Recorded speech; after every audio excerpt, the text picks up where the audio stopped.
The pandemic era pause on student loan repayments, that's coming to an end on May 1st, and that means hundreds of thousands of Americans will once again be on the hook for those monthly bills.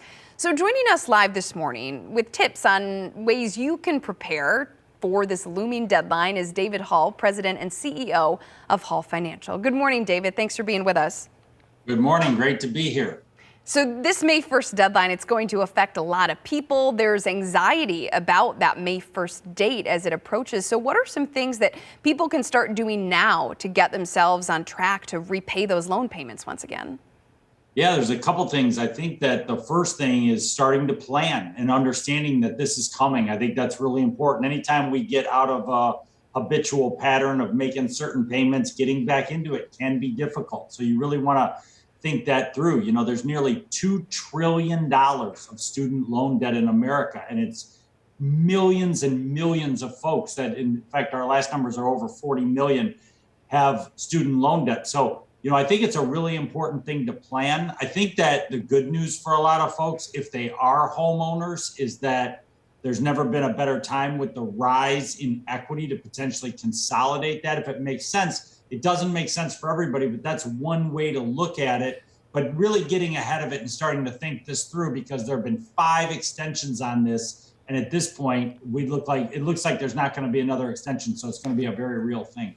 And we're going to talk about home refinancing as an option in just a moment. But before that, if people are waking up and seeing this and they know already that they're worried about being able to make those repayments, are there options for them now? Should they reach out and let their financial advisor know that? I mean, what can they do if they already know that's going to be a problem for them? Yeah, I would say 2 things really important. Number one, like we said, is planning. And to your point, reaching out to the financial advisor, discussing that with them. For folks that don't, I think it's just knowing that this May 1st deadline is coming. You know, we're all procrastinators to some degree. And so just knowing that we're 60, 90 days out of what is going to be a real payment situation, I think that looking into what your options are, because it's not going to be extended. So you're either going to be making those payments again, or you've got to consolidate that debt somehow, depending on what your interest rate is on the student loan and everything else. That's something that I would be looking into now, which is, you know, sort of the greater point is,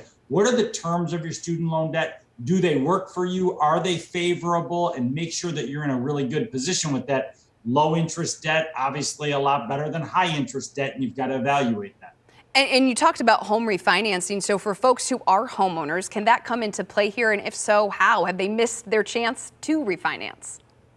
Well, the answer is no. Certainly, there are more cash out refinances right now than any other type of loan. So as we've seen over the last couple of years, homeowners have made over 15% annually on their appreciation, which is historic. So over the last 2 years, somebody who bought a home for $200,000, now it's worth upwards of $260,000, maybe more. They can utilize that home equity. And there's really 3 big things that are going on. One is high interest credit card debt. The other is home renovations. And the third is student loan debts are being paid off ahead of what is going to be the forgiveness moratorium. So you want to look at your entire picture and make sure that it makes sense for you in terms of what rate are you at right now on your student loan debt? What would it be looking like on your mortgage? Is your mortgage tax deductible? A lot of times it is. So there's a lot to be considered, but certainly it's an option.